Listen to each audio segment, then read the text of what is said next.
You're listening to an Airwave Media Podcast. New year, new credit scores. Chime makes it easier to build credit using your own money and on-time payments with the secured Chime Credit Builder Visa Credit Card. Use it everywhere Visa credit cards are accepted. To apply, just open a Chime checking account with a qualifying direct deposit. There's no annual fee or credit check required when applying. Get started at chime.com/build. That's chime.com/build. The Chime Credit Builder Visa Credit Card is issued by the Bancorp Bank N.A. or Stride Bank N.A. Members FDIC. Late payment may negatively impact your credit score. Results may vary. Fargo, the new virtual assistant from Wells Fargo, makes banking faster and easier. Like this. Fargo, what's my checking account routing number? And this. Fargo, turn off my debit card. And this. Fargo, what did I spend on groceries last month? And that's just the beginning. Do you, Fargo? You can. In the Wells Fargo mobile app. Learn more at wellsfargo.com/getfargo. Terms and conditions apply. Your mobile carrier's availability and message and data rates may apply. Wells Fargo Bank, N.A. member FDIC. Hello everyone, and welcome. The History of the Great War Premium Episode number 19. This episode is going to cover the German army, and specifically their doctrine during the war and its evolution. I feel like I'm not speaking out of turn by saying that the German army is generally pretty well thought of by most people when they look back at the events of the First World War. The reasoning for this is easy to see. In the East, they vanquished all their enemies. Russia, Romania, Serbia, all fell to the German armies, sometimes with little help from the Austrians. Those victories always look impressive due to the sheer number of men that the enemies had. In the West, after 1914, they were able to withstand 3 years of the best that the Entente could throw at them, even if they were not all clean-cut victories. And then there was that little Verdun adventure. They at the very least held onto their ground that they possessed. All of these facts can easily be used to paint a very pretty picture for the German army, their skills, and their doctrine during the war. However, there was not anything superhuman about it, and they certainly did not have all of the answers to the problems posed by the war. In his work, Perfecting War, the Organizational Sources of Doctrinal Organization, Michael Allen Hunsaker would say that, quote, the German army was not necessarily more creative, original, or more innovative than its adversaries, end quote. In fact, there were a few things that the Germans in some ways just lucked into during the war, or advantages that they gained after paying great costs that just so happened to work out for them. As we discuss the various innovations by the Germans over the course of this episode, keep in mind a few of these advantages. First, the Germans had the ability to test ideas and experience different ideas on the environments of the Eastern Front, instead of being confined almost entirely to the Western Front, like the British and the French. Second, the Germans had no political need to attack on the Western Front for most of the war, a freedom denied to their enemy at a time when trying to attack presented a plethora of challenges. Why this was so important is something that we will discuss during this episode. Now, I don't want to sell the Germans too short, though. They did have a few things that they were much better at than their adversaries.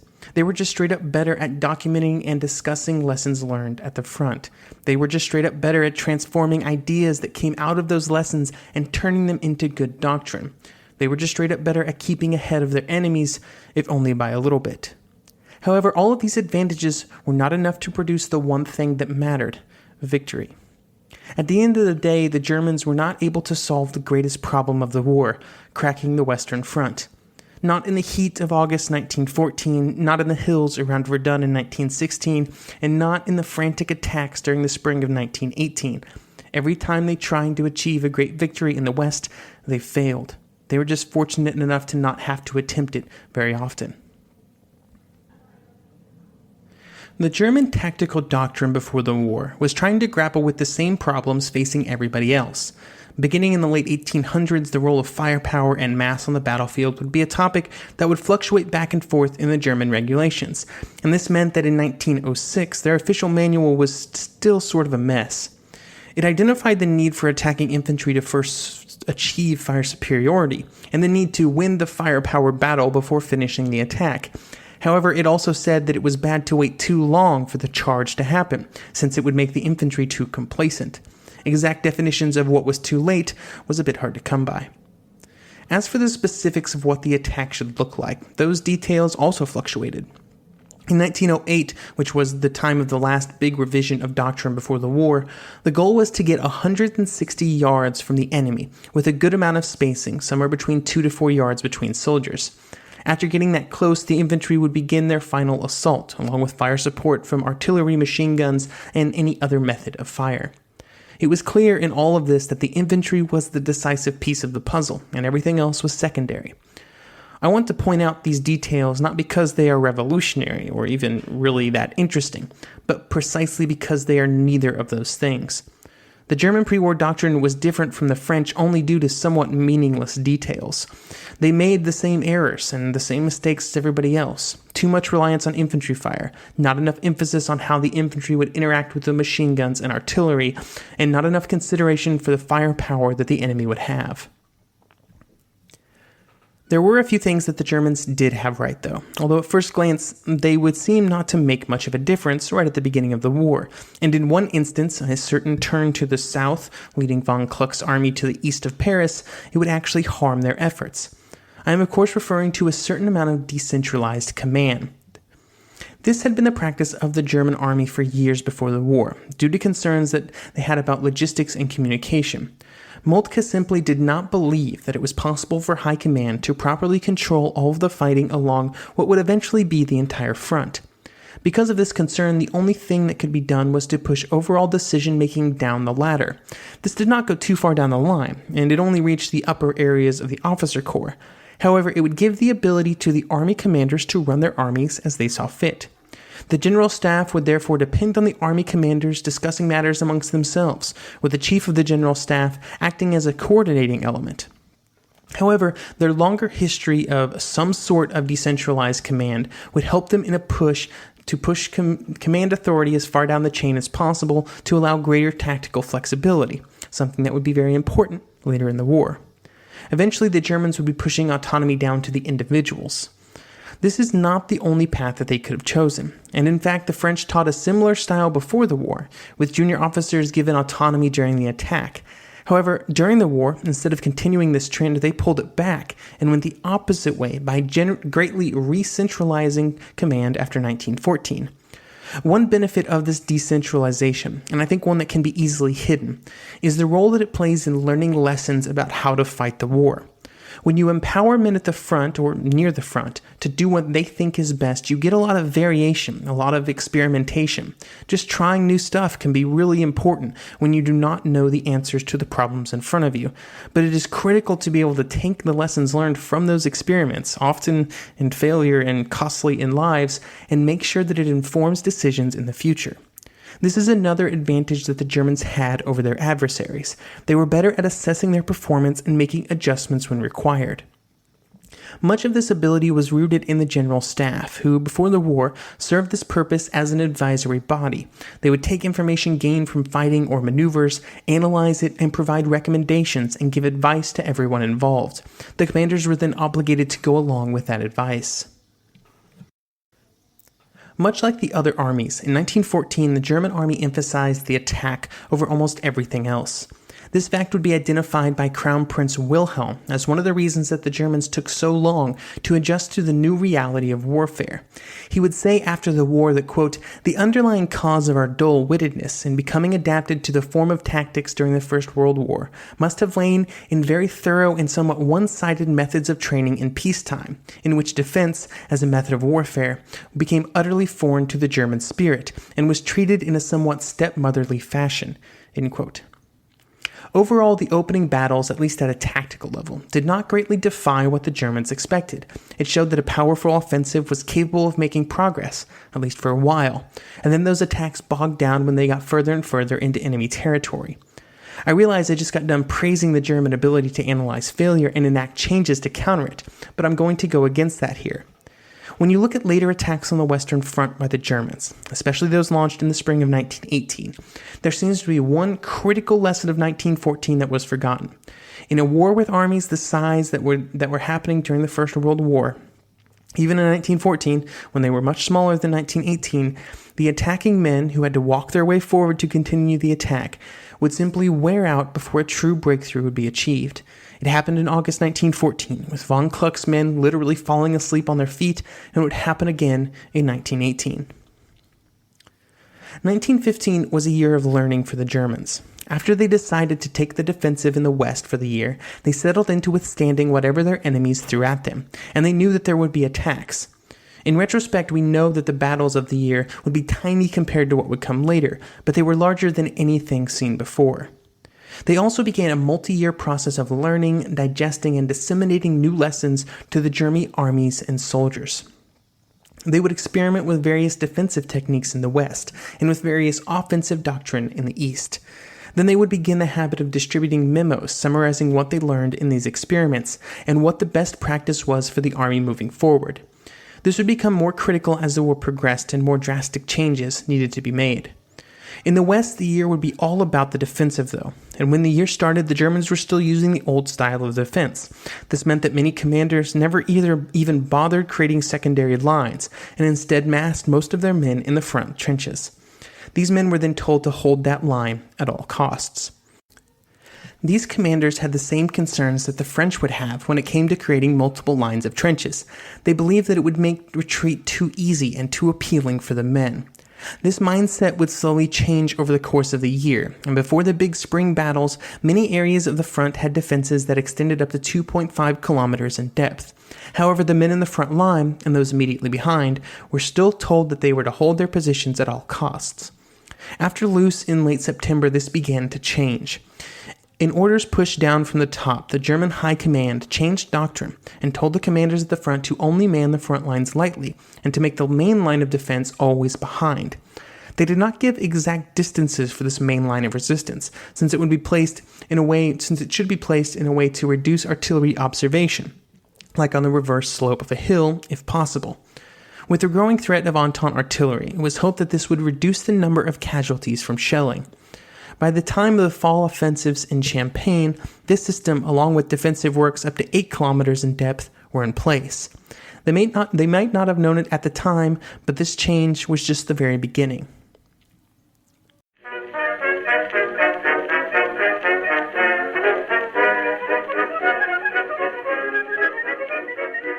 The one truth about human history is that change is inevitable. But the one thing that has never changed is that humans need food to survive. There are many ways to get that food, but one of the easiest ones is Factor. Factor delivers ready-to-eat meals right to your door. All you have to do is heat them up and dig in. In 2 minutes, you can be eating tasty keto or vegan options, or any of their 35 options that they have available every week. So you can choose maybe the cheesy garden herb chicken, maybe the Santa Fe green chili beef skillet, or perhaps the Caribbean spiced tofu. It is all delicious, and if you have a bit of a sweet tooth, Factor still has you covered with a wide range of snack and smoothie options. Chocolate mocha cheesecake, snickerdoodle macaroons. Any of that sound good? And don't worry, even the tasty stuff is dietitian approved. Head over to factormeals.com/GW50 and use code GW50 to get 50% off.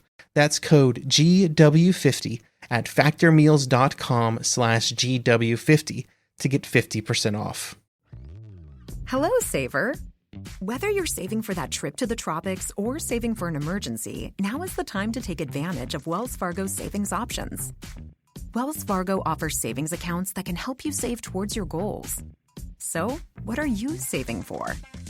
Visit a Wells Fargo branch or wellsfargo.com/save to open a savings account today. Wells Fargo Bank, N.A., member FDIC.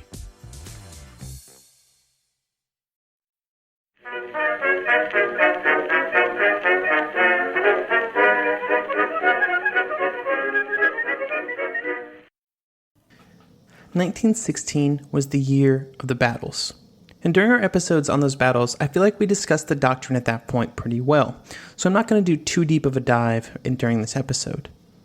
The most important and lasting effects of those battles, for the Germans anyway, was that at Verdun it was proven that no matter how much artillery you have, you cannot guarantee success using old offensive tactics, and different methods simply had to be found. At the Somme, it was proven that if the German army did not find a better way of defending, they were going to be bled white by the more numerous Entente armies. Both of these would affect the thinking and doctrine for 1917 and beyond. But before we get to those later years, let's talk about another change in the German doctrine in 1916, and that would have an effect on the next 2 years of the war, and it had to do with the artillery. The most important officer when it comes to the usage of German artillery in the waning years of the war was then Colonel George Bruckmüller. He would very precisely design the artillery programs for the Germans, which would be used so famously during the spring 1918 offensives. His plan called for 4 phases in the artillery barrage. The first was not even related to the guns, but was instead an extensive aerial reconnaissance to determine enemy positions. The second would be a hurricane barrage right at the beginning to catch the enemy off guard. The third would be a shift to other targets for the artillery to hit, like enemy strong points and the enemy artillery. Finally, the artillery would lay a creeping barrage in front of the infantry to act as a curtain as they attacked. Unlike the Entente bombardments in 1916, Bruckmüller believed that these artillery actions should be short in duration. Quote, in a fire action of a few hours only, the complete destruction of the enemy trenches, a complete harassing of rear areas, etc., would naturally not be achieved. This was not at all contemplated. We desired only to break the morale of the enemy, pin him to his positions, and then overcome him with an overwhelming assault. End quote. This went against the doctrine of the British and French, who in 1916 were still trying to use their lengthy bombardments to completely destroy the German positions. This mindset that the artillery was not there to destroy every single enemy position, but instead to make the enemy soldiers unable to meet the assault, was a lesson that the French and British would take a long time to learn. Oddly enough, Bruckmüller's beliefs were much closer to what all the armies had in their pre-war regulations. Before the war, the artillery in all the armies was not seen as the decisive arm. There was no thought to the artillery destroys and the infantry occupies. Instead, the artillery was just there to soften up the defenders a bit before the infantry attacked. Sure, Bruckmüller would have orders of magnitude more guns and ammunition than even the most ardent artillery supporter could have hoped for before the war, but his goals were exactly the same as those from those pre-war regulations. Bruckmüller would also believe that the infantry and artillery should work much closer together than they had in the past. He believed that the best chance for success required the infantry to trust the artillery, and therefore he went to great lengths to share information in detail with the infantry that his guns would support. These details included precise timings and targets, how things were to be done, and he even would take questions from the infantry on any topic. This went a long way to melding the infantry and artillery into one fighting force. During the winter of 1916 to 1917, the German army adopted a new defensive doctrine, which was based around the idea of a more elastic defense. This was done to the Entente tactics of 1916, which by the end of the year they were somewhat effective at, not necessarily taking a lot of territory, but certainly in killing a lot of Germans. This change in doctrine began when Hindenburg and Ludendorff took over command in late 1916. After taking over command, Ludendorff would write that, quote, on the Eastern Front we had for the most part adhered to the old tactical methods and old training, which we had learned in the days of peace. Here in the West, we met with new conditions, and it was my duty to adapt myself to them." End quote. It was clear that the Entente would almost always have more men and material, at least as long as the Russians were still in the war. And because of this, the German army needed to find a way to try and preserve at least some manpower, while still countering what the Entente was so good at in 1916. This meant getting better at avoiding those massive artillery barrages that hit any troops in the front lines so hard. They had also gotten good at causing enough destruction with that artillery that the first few lines of German trenches could be taken before the German counterattacks could begin. This caused the Germans to give up one concept which they and everybody else had held since the beginning of the war. They were going to have to, at least temporarily, give up territory voluntarily. This was a concern.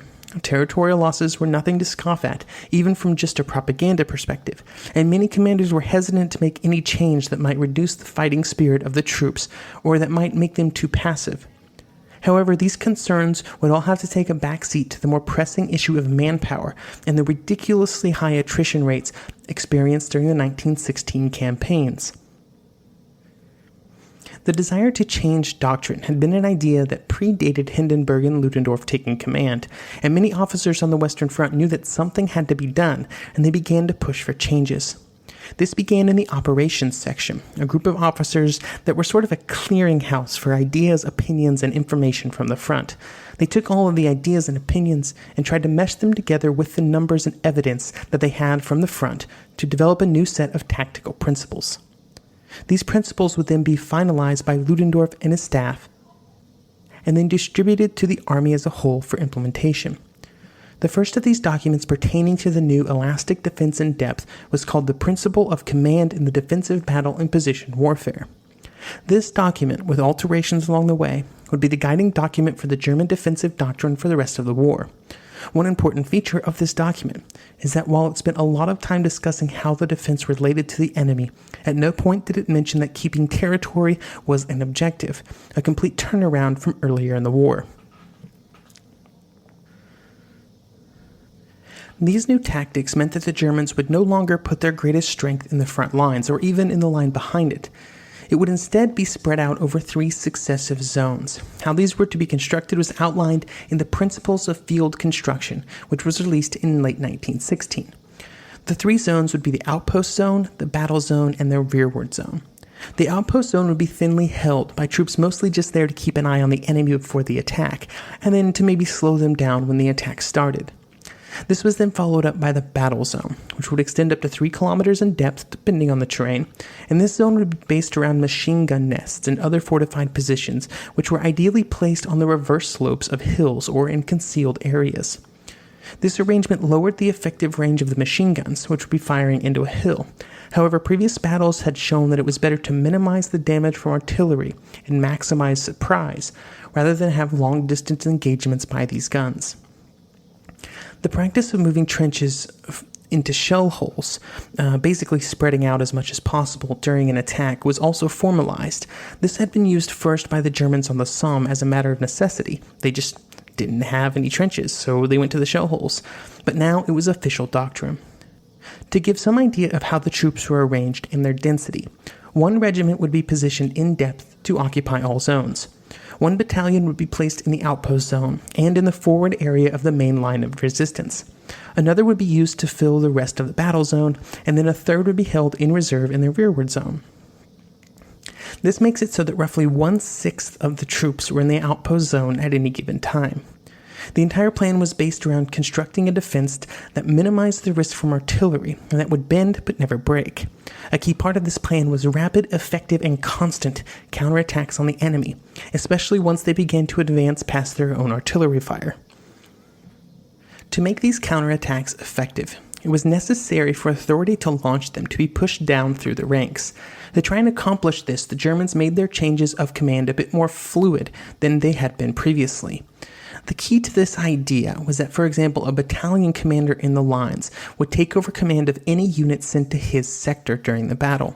This prevented any confusion as a new commander was brought up to speed on the situation and oriented to the area. And it also prevented any coordination problems. When 2 divisions were placed one behind another, like for example when they were expecting an attack, and they were preparing to launch a counterattack, the divisional headquarters would be placed in the same area, preventing any communication problems when it came time to commit the reserve division to the fight. Overall, the entire emphasis was on doing whatever it took to make sure that there were immediate and well-thought-out counterattacks by all units, with officers told explicitly to not wait for permission from their commanding officer before launching these attacks.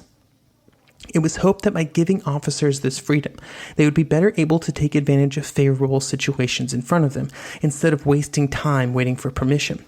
These changes, with autonomy continuing its trend downward, would mirror the changes made to the German offensive doctrine in 1918. Creating a good plan and putting it into place are 2 very different things. In this case, the Germans were helped by a few things that they did themselves. The biggest was how they gathered information for these new changes. They solicited feedback from all of their army commanders, and then finalized information was then sent down to them.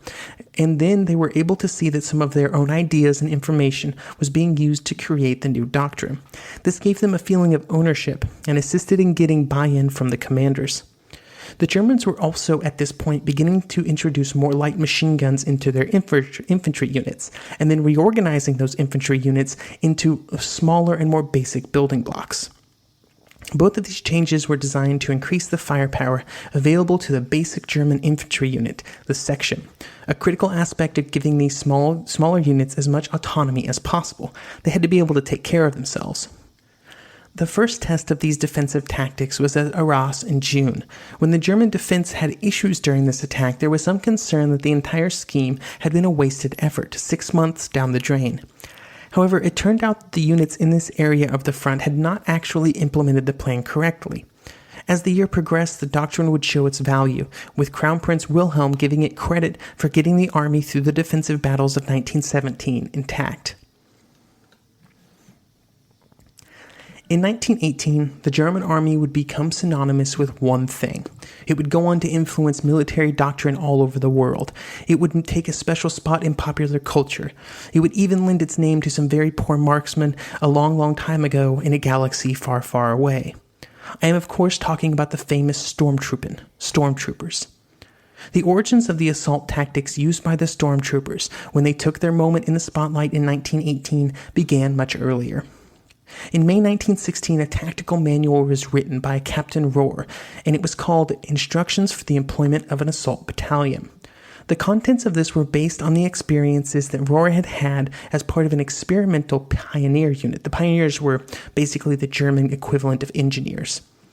This unit had spent the year testing out different assault tactics with a special emphasis on switching up both the tactics and the equipment of the infantry. In a change from earlier setups, not every man had a rifle. Some just had grenades. Some carried captured Lewis guns.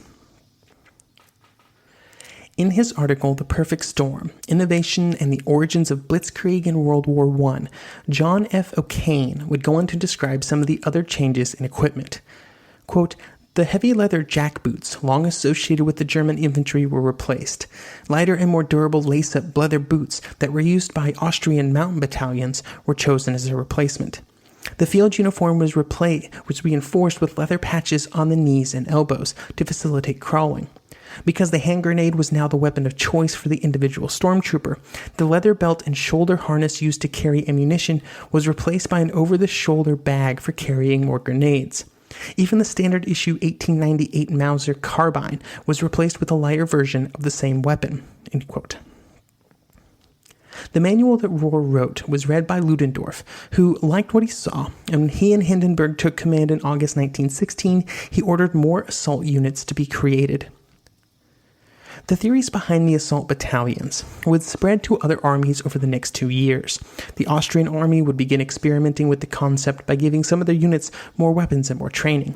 By the end of 1917, every Austrian division would have a battalion of these troops, and they would be receiving better rations and better pay.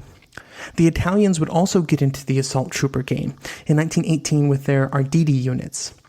On the German side, by the end of 1917, they would have enough stormtroopers either trained or about to be trained to use them in a large attack. The belief in the German general staff was that this was the piece of the puzzle that they had been missing from all of their previous attacks, and all the other armies had also been missing in their previous attacks. This would be the piece that would let the Germans win the war. The entire German army was reorganized, with men handpicked, supplies prioritized, to make sure that there were enough stormtroopers for the upcoming attack. The definitive publication by the German army on the subject of assault tactics would be published on January 1st, 1918, called The Attack in Positional Warfare. This was a refined and polished version of all the concepts that Rohr had published back in 1916, with updates based on experiences at the front. It would be distributed and it would be printed and distributed to every officer down to the battalion level. The new doctrine emphasized the critical importance of coordination between all military arms. It devoted a fifth of its length to the role of air power. It recognized the role of artillery not to destroy the enemy, but instead to disorient and distract, with everything coming back to the infantry in the end. Quote, the momentum of the infantry must not be dependent on the barrage, but vice versa. Otherwise, the dash of the infantry will be checked in the rigid curtain of fire. End quote. The infantry would be arranged in several waves, and their goals were to push forward as fast and as far as they could. Here is Timothy T. Lupfer from his work The Dynamics of Doctrine, the Changes in German Tactical Doctrine During the First World War. Quote, the first wave was an infantry probe from the accompanying division, whose purpose was to identify enemy positions for the next wave, so about 250 meters behind. The second wave consisted of the elite storm companies and the flamethrower section, with additional infantry support from the division. This second wave attempted to penetrate the enemy zones by pushing through weak areas to envelop enemy positions. Supporting these efforts was the third wave, about 150 meters behind, which contained the Storm Battalion's heavy weapons and similar additional support from the division. The third wave provided fire to support the forward movement of the storm companies and to protect the flanks of the penetrations. Behind these waves followed the remainder of the accompanying division, which reduced pockets of resistance bypassed by the storm units, provided reinforcements, and maintained the momentum of the attack. End quote. There would be no stopping. There would be no waiting for units on the flanks or from behind. The forward units were to push forward until they could not continue. The performance and effects of these tactics on the British will be documented in later episodes, but in short, they rolled over the British positions pretty quickly, and then did the same to the French defenses later. The Stormtrooper legacy is one of fearsome attacks that made incredible gains. However, to purchase these gains, there were some critical, unreconcilable prices to be paid. The first was that it quickly became clear that it was impossible to keep the forward units supplied. The German supply system had to move out over the battlefield as the forward units pushed forward. And while the Germans were first class when it came to supplying their troops in their own trenches, when those men and those supplies had to be moved over the battlefield, it was much more difficult. There were no rail lines over the battlefield, and building them would obviously take too long. This issue was bad enough, and was one of the big reasons that the strategic successes of the attack would never turn into victory. But it was not the only problem, and not perhaps the most important. The other issue was one of casualties. By their very nature, while the stormtroopers could produce results, they could only do so by sustaining extreme casualties. For the German army of 1918, the casualty rates that were being inflicted on these troops were simply unsustainable. These were even worse than simple statistics or simple numbers, because the assault battalions had been made up of hand-picked men who were the cream of the German army. They were the youngest, fittest, smartest, and best-trained troops in Germany, and by using them as a spearhead for the attack, many of them were decimated, and they were impossible to replace. The stormtrooper tactics of 1918 would go on to shape a century's worth of small unit tactics, and it would certainly play a role in shaping the doctrine of the next war. The German military of the 20s and 30s would pore over the results of 1918, and when they went to war, some of their greatest thought leaders would draw inspiration from them. The difference was that instead of men on foot, they had men in panzers, and far more mobile artillery to support them. The concept of how the stormtroopers were supposed to work in 1918, and how they could not quite get the job done due to the limits of human endurance, would not be a problem in the mechanized wars that were on the horizon.